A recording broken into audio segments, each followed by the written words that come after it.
how to edit and change relatives on Android or iOS phone. Hello guys, in today's video I'm gonna show you how to edit it. Easy and quick. First open VK and then click on your profile here.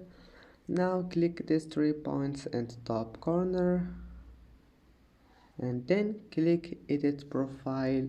Now scroll all the way down until you find relatives, and here's it. Here you can manage it, then just click this pen here and that's it, and here you can remove it. And I hope that can help you. It's easy. And that's it for today's video. If you like this video, please don't forget to like and don't forget to subscribe, and thank you for watching this video until the end, and see you in the next video.